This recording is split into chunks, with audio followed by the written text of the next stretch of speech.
Bon alors je crois que vous connaissez maintenant ma passion pour les débats, notamment que je vois que vous êtes de plus en plus nombreux sur la chaîne et ça fait très plaisir.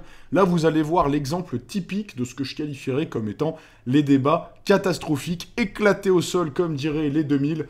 Et là on va avoir un exemple absolument parfait de comment est-ce qu'un débat ne mène à rien, n'a plus aucun sens, mais est toujours, j'allais dire amusant mais pas vraiment, parce qu'il y a quand même un petit peu de...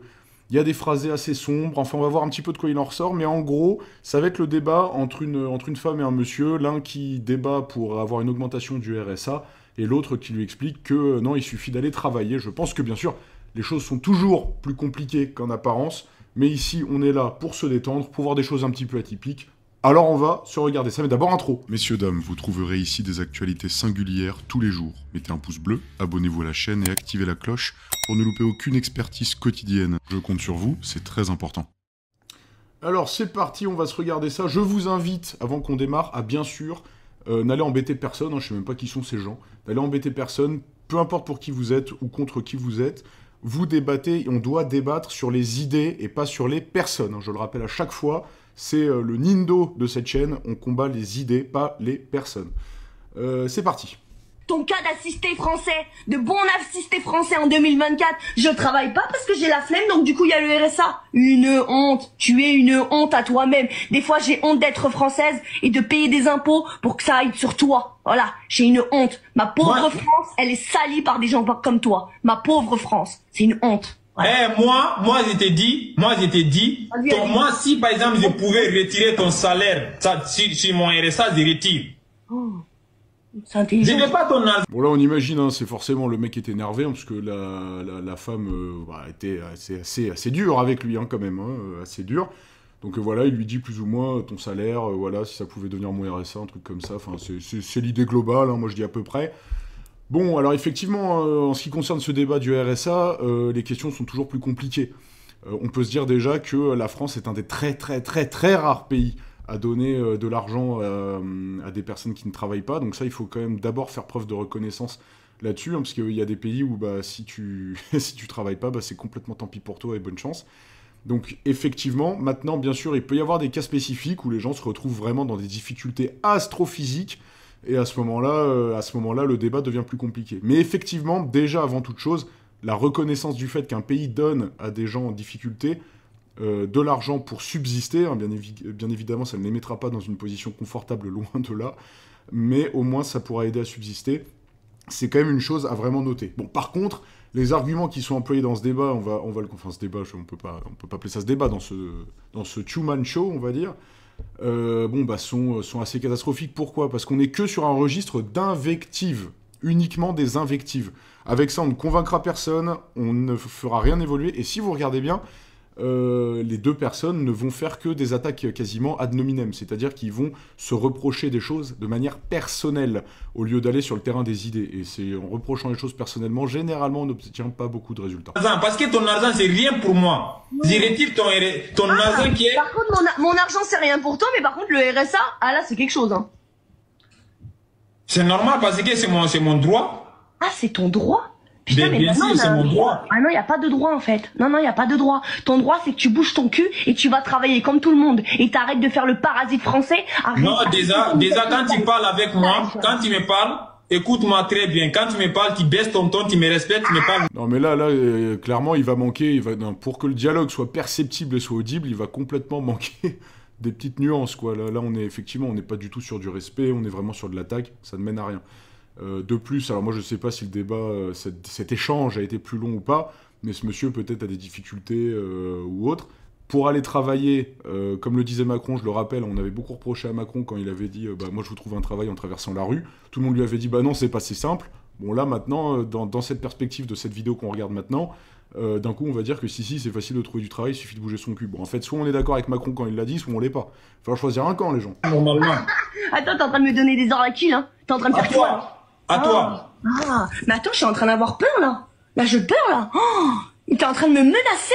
J'ai reçu des menaces d'un mec qui va toucher le RSA. Putain, mais tu pèses dans le game, toi, hein. Oh la vache. Non, moi, je suis pas là pour s'amuser avec toi ou rigoler. Je te dis, quand tu me parles, tu baisses le ton et tu me respectes correctement. Mais bien sûr. C'est bon, t'as fini? Il n'y a pas affaire de fini ou pas fini. Je te dis, quand tu me parles, tu baisses le ton. Tu me respectes, après on commence à parler. Bien sûr, monsieur, je vais me rabaisser à un parasite comme ça? Je crois pas, non, jamais. Pareil, ça, l'invectif parasite, on valide absolument pas. À un moment donné, c'est absolument impossible de faire avancer un échange dans ces conditions. Jamais. Pour moi, t'as pas ta place ici, en fait. Pour moi, tu dégages, tu prends tes clics et tes claques, et c'est direction l'aéroport. Point barre, y'a que ça à dire. Basta. Bon voilà, donc là on n'est absolument pas dans une perspective de convaincre ou d'échanger sur le terrain des idées, on est juste là pour défouler finalement sa rage. Je pense que c'est dommage, parce que je suis sûr que ces personnes ont des choses intéressantes à dire sur un échange riche et construit. Là, il y a juste, on ressent que les gens en peuvent plus, en fait, les gens supportent plus. Donc on en arrive à un stade où plus personne s'écoute, et je trouve ça, à titre personnel, tout à fait malheureux, parce qu'on va jamais avancer, on va juste s'énerver, la société ne devient plus qu'une boule d'émotions. Alors, on va regarder un petit peu ce qu'en pense la plèbe. Alors, qui est cette queen de la part de Mila? Traduction, j'aimerais bien savoir, j'aurais pensé avoir plus de news en postant la vidéo. Désolé pour les commentaires de rageux, je suis un grand fan de toi, lâche rien. Trop de gens profitent du RSA alors qu'ils travaillent à côté. Accorder une aide, c'est une chose, mais devrait être beaucoup plus surveillé. De là, augmenter le RSA, c'est normal que les gens qui bossent pour des salaires minimums pètent un plomb. Là, on a un argument, effectivement. Il est parfaitement compréhensible que des gens qui travaillent, qui fassent 12 heures de travail par jour, bon, 12 heures, j'espère que j'exagère, mais on sait qu'il y en a même, c'est encore plus, et qui sont payés au lance-pierre. C'est sûr que quand à côté, ils voient qu'on peut se faire la même somme d'argent en faisant rien, je comprends, on ne peut que comprendre que ce soit absolument insupportable. On continue la lecture, on est devenus leurs esclaves maintenant, c'est à nous de travailler encore plus pour qu'eux puissent en profiter. Il n'a pas l'air gêné de rien foutre, c'est son droit, et il faudrait le respecter. Il est temps de créer des camps de travail, alors on va faire attention au double sens des gens, avec une gestion en mode légion étrangère. La rémigration se fera toute seule pour les profiteurs de cet acabit. Bon, waouh, on attend des milliers de gauchistes pour arriver, crier au scandale et dire que c'est une nazie d'ultra méga droite de la mort qui tue. Bah non, mais c'est-à-dire que là on est enfin, il faut un petit peu de pragmatisme, là on est en dehors des idées. La forme de la discussion est mauvaise. La forme est mauvaise. Des deux camps, mais la forme est mauvaise. On est sur uniquement le plan de l'invective. Ça n'a aucun intérêt de faire ça. Il faut attaquer sur le plan des... Et attaquer, il faut débattre, échanger sur le plan des idées. C'est ça qui fait avancer les choses. C'est pas les invectives comme ça. C'est pas envenimer le dialogue ne va jamais apporter quelque chose de constructif. On continue de lire. En gros, ils veulent 100 balles et un Mars. Tu comprends que l'argent dépensé par les gens qui touchent le RSA rapporte de l'argent à l'État. Tu as déjà joué au Monopoly, tu comprends les taxes, bref. Ouais, voilà. Pas d'augmentation du RSA, au contraire, il faut le baisser de 2% pour les inciter à chercher du travail. Vous savez pourquoi elle tape la discute avec... ouais, bon, là, les surnoms, je pense qu'ils sont pas glorieux, on va pas lire. Mais oui, bien sûr, elle a totalement raison. Pour qui se prend-il? Le RSA, c'est pas un droit, ça ne l'a jamais été. C'est parce que nos politiques veulent bien lui donner au détriment des Français. N'ont aucun droit, ces mecs-là, ils viennent chez nous sans avis. Bon, là... Ouais. Bon, les commentaires sont un petit peu trop déchaînés. Je pense que je vais arrêter la lecture ici. Je constate, quand même, je sais pas ce que vous en pensez, vous, parmi ceux qui me suivent. Je regrette de voir que le dialogue est quasiment complètement rompu. Je pense que ça ne va pas donner de belles choses en réalité. Je pense qu'on va en effet un peu vers la catastrophe, parce que les gens n'ont plus envie de discuter, d'échanger, de faire avancer les idées. Ils veulent juste maintenant un peu cracher leur fiel, et je trouve ça un peu dommage. Peu importe le camp, je suis pas là pour choisir un camp, très honnêtement.